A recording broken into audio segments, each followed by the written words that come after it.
السلام علیکم۔ آج میں آپ کو سلطانہ ڈاکو کی کہانی بتاؤں گا کہ وہ کس طریقے سے چوری پہ شروع ہوا اور کہاں تک وہ گیا اور اس کو پھانسی ہوئی۔ تو پھانسی کے وقت اس نے کیوں ماں کو بلایا تھا؟ اس نے کہا تھا کہ میری ماں کو بلا کے میری پھانسی اس کے سامنے ہونی چاہیے۔ تو یہ لازمی پورا سنیں، تو امید ہے کہ کافی جن کو بری عادتیں پڑی ہوئی ہیں انشاءاللہ اللہ کے حکم سے وہ کافی بہتر ہو جائیں گے۔ الصلاۃ والسلام علیکہ یا سیدی یا نبی یا رسول اللہ، الصلاۃ والسلام علیکہ یا سیدی یا نبی یا حبیب اللہ۔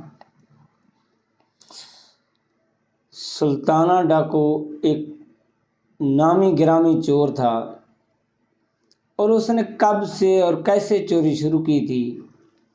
وہ بچپن میں کھیلتا کودتا تھا۔ ایک دن وہ گھر سے نکلا تو کسی کے گھر چلا گیا، اور اس نے دیکھا کہ جن ہمسایوں کے گھر گیا تھا ان کی مرغی نے انڈا دیا، تو وہ مرغی کا انڈا اس نے دیکھا تو اس نے کہا یہ انڈا میں کھاؤں گا، تو اس کو کیوں نہ ہو کہ میں اٹھا کے چھپا کے لے جاؤں گھر۔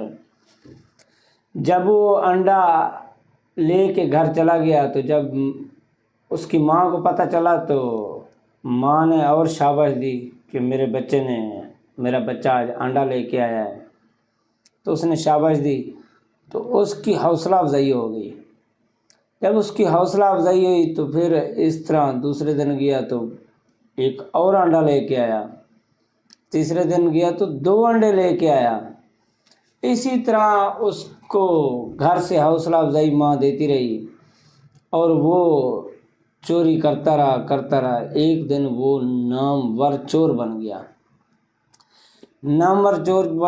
کافی جگہ پہ وہ پکڑا بھی جاتا تھا، سزا بھی ہوتی تھی، کئی اس کے ساتھ مسائل ہوتے تھے، تو پھر چھوڑ کے واپس آ جاتا تھا، پھر چوری کرنا شروع کر دیتا تھا۔ جب مار زیادہ پڑتی تھی تو کوئی ہفتہ 10 دن 15 دن مہینہ چوری نہیں کرتا تھا، تو بعد میں پھر چوری شروع کر دیتا تھا۔ تو اسی طرح اس نے چوری کا سلسلہ جاری رکھا، حالانکہ اس کی شادی ہو گئی، بچے ہو گئے، اس نے چوری کی عادت نہیں چھوڑی، کیونکہ اس کو ایک لت پڑ چکی تھی حرام کی، چوری کی، تو وہ کرتا تھا تو اسے سکون آتا تھا۔ تو اتنا نامور چور بن گیا تھا کہ لوگ اس کے نام سے ڈرتے تھے۔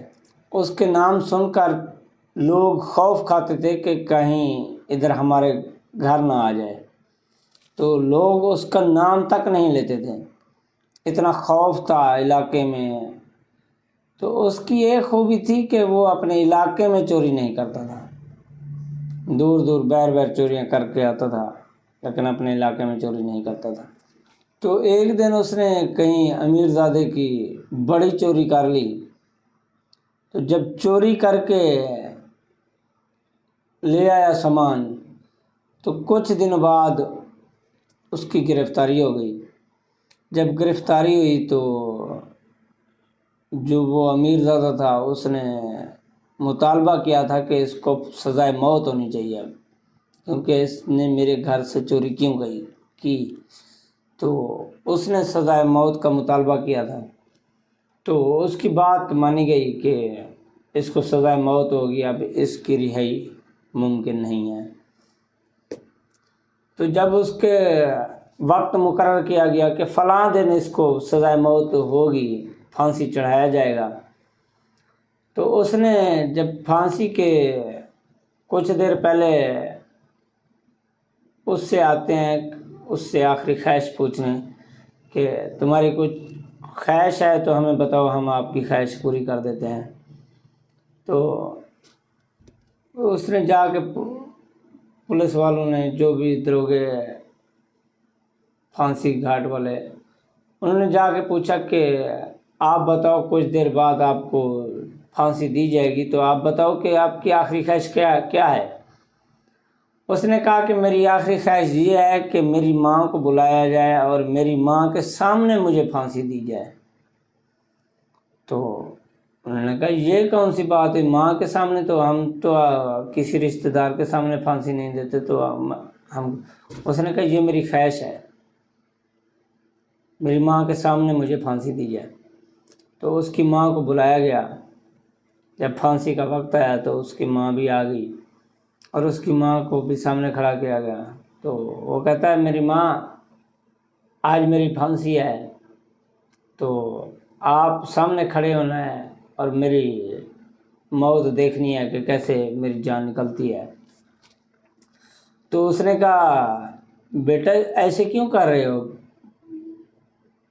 اللہ تعالیٰ آپ پر کرم فضل کرے، تو میں تو نہیں دیکھ سکتی کہ آپ ایسے سولی پہ چڑھو تو میں دیکھتی رہوں۔ اس نے کہا ماں میں نے آپ کو اسی لیے بلایا ہے، جب میں پہلے دن انڈا چرا کے آیا تھا تو مجھے یاد ہے آپ نے مجھے شاباش دے دی، تو اسی شاباش کا نتیجہ میں کہتا ہوں اپنی آنکھوں سے دیکھو کہ اس دن شاباش نہ دی ہوتی، ڈانٹا ہوتا، مارا ہوتا، سزا دی ہوتی، تو آج اتنی بڑی سزا جان دینے میں نہ ہوتی۔ تو تیری وجہ سے ہی میں چور بنا ہوں، تیری وجہ سے ہی آج میں پھانسی پہ لٹک رہا ہوں۔ تو اس نے کہا بیٹا میں آپ سے معافی مانگتی ہوں، میری غلطی ہے، میں معافی مانگتی ہوں۔ تو بس اس کے بعد اس کو پھانسی دی گئی۔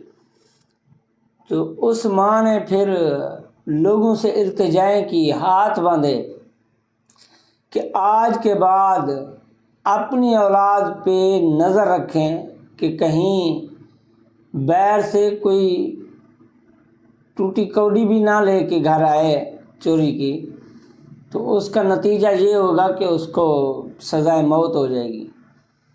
تو اس نے پھر لوگوں سے التجائیں کی کہ اپنی اولاد کو چوری کے کاموں سے بچائیں۔ ماں باپ ہی ہوتی ہے پہلی درسگاہ جو اپنی اولاد کو سیدھے راستے پہ چلانے والی ہوتی ہے۔ تو ماں کوشش کرے گی، پہلی درسگاہ ماں ہے، تو ماں نے ہی اولاد کی تربیت کرنی ہے، اولاد کو سمجھانا ہے، اولاد کو ڈانٹنا ہے، کیونکہ باپ تو سارا دن باہر ہوتا ہے، تو ماں گھر ہوتی ہے، اولاد ماں کے پاس ہوتی ہے، تو ماں کو چاہیے کہ وہ اپنی اولاد کی اچھی تربیت کرے، اچھے طریقے سے چلائے۔ اسی طرح جو لڑکیوں کے گھر اجڑتے ہیں اس میں بھی ماں کا ہاتھ ہوتا ہے۔ ایک ماں ٹھیک ہو جائے تو 7 نسلیں ٹھیک ہو جاتی ہیں، جب ایک ماں خراب ہو تو کئی نسلیں بگڑ جاتی ہیں۔ اسی لیے کہتے ہیں کہ پہلی درسگاہ ماں کی گود ہے، وہی جو تربیت کرے گی وہ قبر تک جاتے وقت تک وہ تربیت چلے گی۔ اللہ تعالیٰ ہمارے ماؤں بہنوں کو سمجھ کی توفیق عطا فرمائے، دین سمجھنے کی توفیق عطا فرمائے اور دین پر عمل کرنے کی توفیق عطا فرمائے۔ وما علینا الا البلاغ المبین۔ صلی اللہ علیہ حبیبی سیدنا محمد صلی اللہ علیہ وآلہ وسلم۔